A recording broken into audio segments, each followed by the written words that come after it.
Hey everyone, Paul Johnson, Waconia, Minnesota, the Laughing Trout Fly Tying Club. Today I'm going to be tying my beadhead scud.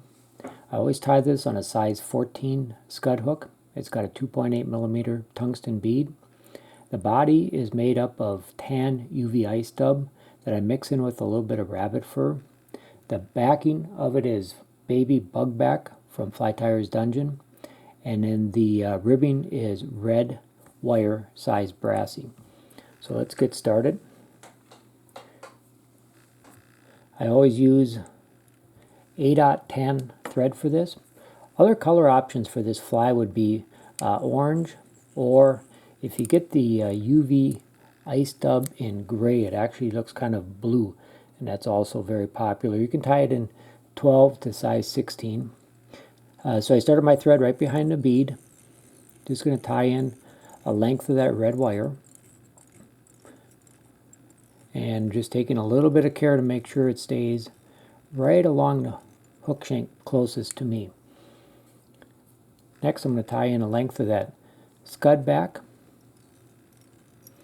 wrapping it down around the bend of the hook. Okay, now I'm going to come back up and I'm going to form a dubbing loop.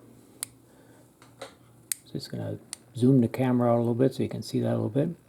So to start my dubbing loop, I just take a few wraps of tying thread and wrap it back over to close off the top of that loop.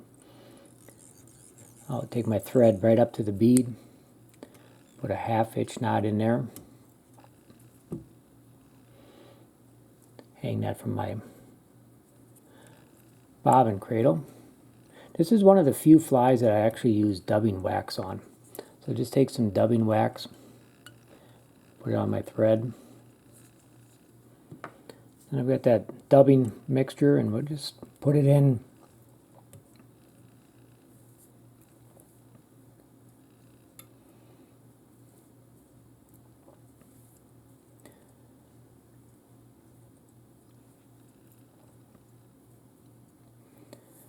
just kind of filling that in. Then I have my dubbing twister. I don't know if you'll be able to see this on the camera or not.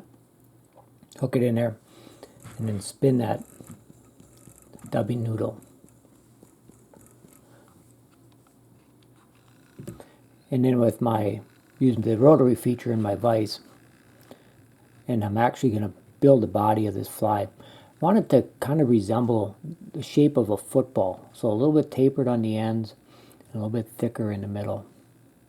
You can see a little bit of a clump in there. We'll just pull that out of there. And another big clump, we'll have to get rid of that. Okay, we'll build that up in the middle. And then right behind the bead where I'll end. So I just take my tying thread now and tie off that loop, and I just cut my tying thread. Can you believe that happened to me? Easy enough. We'll just restart that. Couldn't have happened at a better time for that. And then I can go in here and cut off that dubbing loop. Alright, now what I sometimes do is just kind of pull that dubbing down and back just a little bit. Pull that scud back forward and make a loop with my tying thread, and now I'm going to pull that tight. A couple good wraps. Now go underneath it, and then back on top, back underneath before you cut this excess off. It has a tendency sometimes to wanting to slip back out of that tying thread, and that's not a good situation. Okay, now we're going to take that wire, and as I mentioned in one of my previous videos, I counter wrap this. You don't have to, it's just a habit for me. I always counter wrap my wire. So we just want to move that forward in even spaced wraps all the ways up to the bead. I'll secure that with my tying thread. And then you can either helicopter that off, or I just use a fingernail clippers and clip off that excess. And I'll do a 4 or 5 turn whip finish.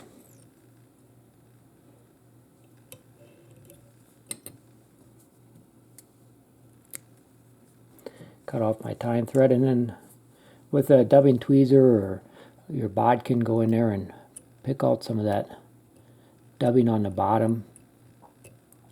And if you have a dubbing brush, you can brush some of that out to form the legs that you would typically see on a Scud fly pattern. So there we have it, the bead head Scud. Pretty simple fly to tie, very effective, fishes well year-round. Sometimes in the winter I will take some lead-free wire and make some wraps of lead-free wire in addition to that tungsten bead when I really want it to sink fast. So I hope you enjoyed it. Thanks very much.